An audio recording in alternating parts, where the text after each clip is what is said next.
Ayer, recordando una hermosísima página que en el relato de la Sagrada Escritura se denomina el Sermón de la Llanura o las Bienaventuranzas. Pero a la par con las bienaventuranzas estaban las malaventuranzas. Ayer escuchamos el texto en el que se nos decía felices, o dichosos, o gozosos, o bienaventurados, en repetidas ocasiones, con una serie de líneas y de afirmaciones que nos hablaban acerca de unas actitudes que les pudieran a la mención parecernos extrañas, pero que en la realidad y en la lógica de Dios tienen indudablemente mucho sentido. Cada una de ellas, digamos, en nuestro entorno nos suena raro, pero vuelvo a decirlo, en la mentalidad y en la lógica de Dios tienen un camino, una apertura, un sentido pleno. A nosotros nos suena raro que Jesús en las enseñanzas diga bienaventurados los pobres, porque nuestra mirada rápida en torno nos hace pensar que un pobre no tendría por qué estar dichoso o feliz. Al contrario, todo nuestro esfuerzo radica en poder ayudar con el ánimo de transformar esa realidad de pobreza que deriva en una serie de situaciones de sufrimiento. Pero Jesús, en este texto y en esta enseñanza, habla acerca del despojo total frente a la realidad de Dios para poder vernos necesitados de Dios. Y frente a esa actitud, a esa conducta, indudablemente lo que se reclama es una pobreza de corazón, una humildad extrema, una sencillez absoluta para sentirnos realmente necesitados de aquel que todo es y que todo lo puede. Y así por el estilo, si escogiéramos cada una de las afirmaciones y tratáramos de explorar cuál es su profundo significado, volveríamos a la misma lógica. Para el mundo suena una locura, para nuestra sociedad o para nuestra realidad es una cosa estrambótica, pero para la lógica y la mentalidad de Dios hay todo un sentido.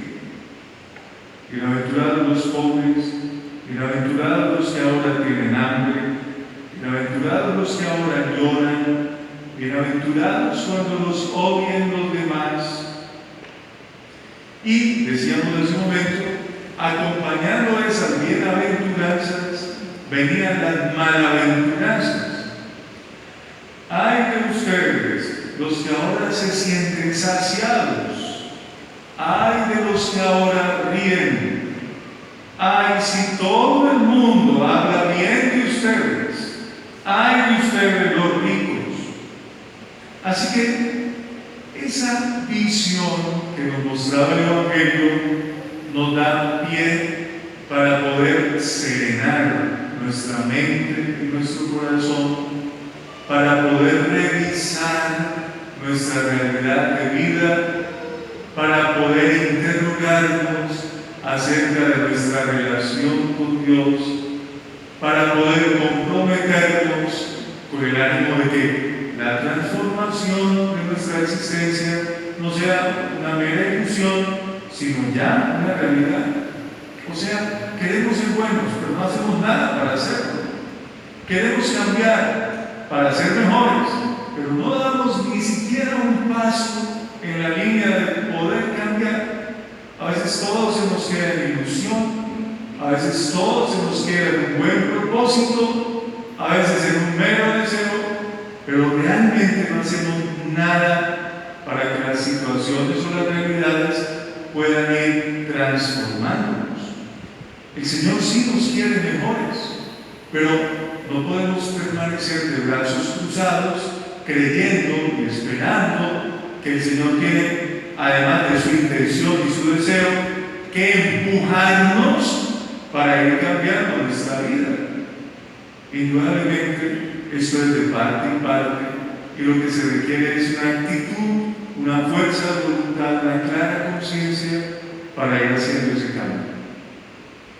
¿Por qué he deseado mencionar ese Evangelio de ayer? que es la única manera en la que vamos a entender el de hoy. El relato de hoy nos pone en la tónica de poder darnos cuenta de que en las realidades humanas, como ya lo sabemos, las cosas no son fáciles, y de que en las relaciones con las demás personas puede sucederse una serie de resquebrajamientos o de fisuras que a veces nos causan verdadero dolor y una irremediable distancia. O sea, hay situaciones en las cuales uno puede tener, dijéramos, cierta desaveniencia, pero por el esfuerzo y la voluntad de las partes, como se dice comúnmente, se pueden arreglar las cargas. Pero a veces las heridas son tan profundas que lo que aparece es una distancia irreconciliable. Y eso es nuestra realidad de vida. ¿Cuál debe ser la actitud de un cristiano, y ustedes y yo lo somos, frente a esos panoramas de dificultad o de problema con los demás? ¿Qué es lo que debemos hacer? ¿Qué es lo que se espera de nosotros como seguidores y como creyentes que decimos ser? Y Jesús entonces nos da toda una cátedra acerca de qué es lo que se espera de un discípulo suyo, de un seguidor suyo, de alguien que cree en él. ¿Qué es lo que se espera? Pero como todavía eso nos puede sonar lejano, el Evangelio nos está diciendo qué es lo que espera de nosotros cuando aparece la realidad de dificultad. Ya se supone que hemos hecho un camino de seguimiento.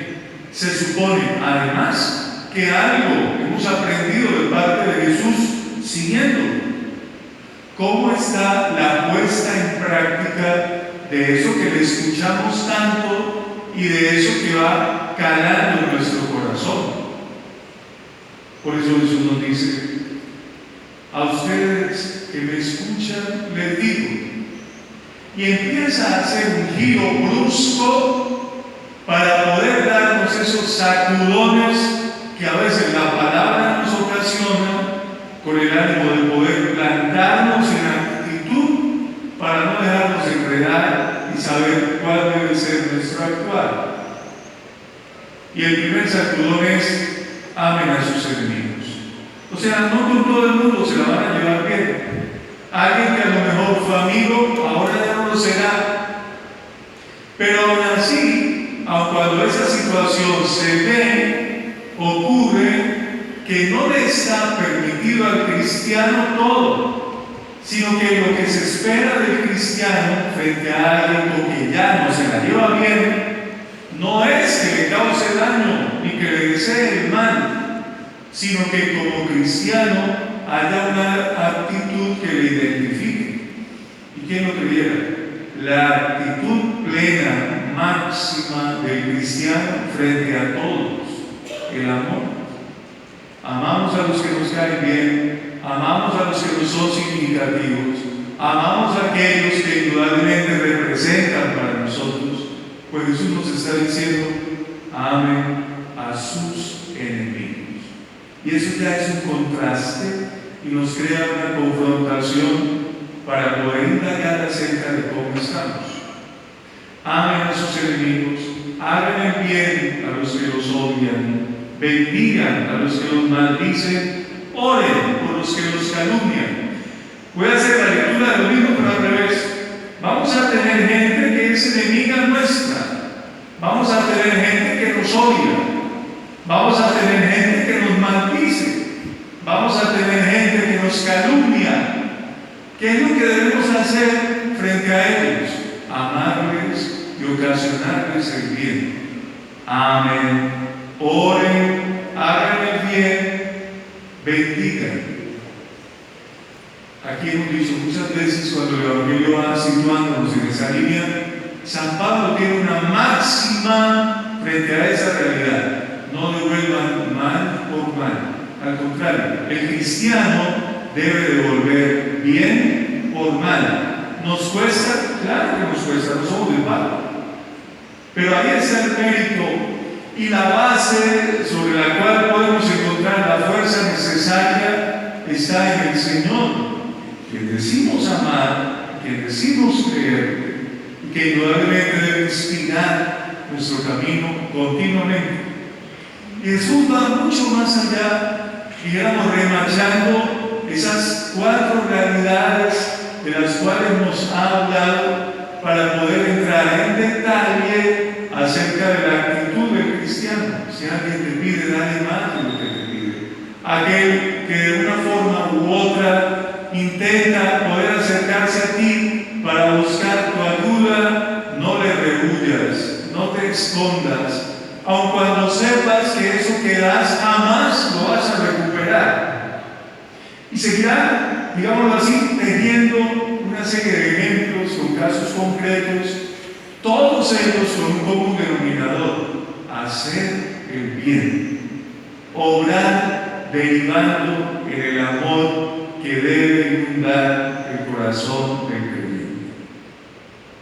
Por eso, en la realidad de este evangelio, cuando Jesús nos hace ese paseo extraordinario, haciéndonos mirar nuestra propia condición de vida, volverá a insistir al final: amen a sus enemigos, hagan el bien, presten sin esperar nada. Y uno podría preguntarse, ¿por qué debemos hacer eso? Si cuando alguien me ofende, cuando alguien me hiere, cuando alguien me avergüenza, cuando alguien me señala, lo que yo deseo como reacción humana natural es poder hacer algo parecido, como en aquel ejemplo en el que Jesús habla de la ley del cañón: ojo por ojo, diente por diente. No es apenas lógico y natural que reaccionemos de esa manera, y Jesús luego nos dirá por qué se espera que el creyente actúe distinto, en otro nivel. Porque somos hijos de un Padre que es bueno y debemos parecernos a ese Padre de quien somos hijos. Sean misericordiosos como su Padre es misericordioso. O sea, si todavía nos quedan dudas de cómo debemos actuar frente a la ofensa de los demás, pensemos entonces en cómo ofendemos a nuestro Padre y qué es lo que recibimos de parte de Él, concreta y claramente para nosotros. No juzguen, no van a ser juzgados; no condenen, no serán condenados; perdonen y serán perdonados; den y se les dará.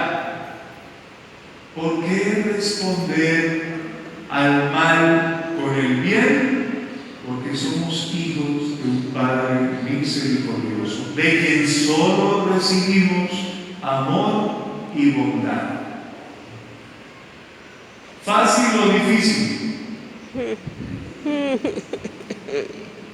Difícil. Fácil. Es que está difícil. No. Es que está difícil. ¿Fácil o difícil? Difícil. Difícil.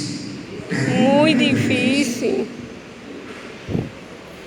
¿Cómo reaccionar frente al enemigo? ¿Cómo reaccionar de quien yo sé que me odia? ¿Cómo reaccionar frente a aquel que me maldice? ¿Cómo reaccionar frente a aquel que me calumnia? Y podríamos seguir haciendo un listado más largo, digamos, exagerando en aquello que el Evangelio nos dice. ¿Cómo reaccionar? Pues no como pensamos ni como queremos, sino en consonancia con aquello que decimos ser, hijos de Dios. Y eso ya reclama un esfuerzo profundo de parte nuestra y una ayuda que el Señor siempre está dispuesto a darnos, que es convencernos del modo de obrar frente a los demás. No devolvamos mal por mal, al contrario, venzamos el mal a fuerza de bien. Que así sea. Que así sea, Padre Jaime Humberto Ramos Escobar. Oremos,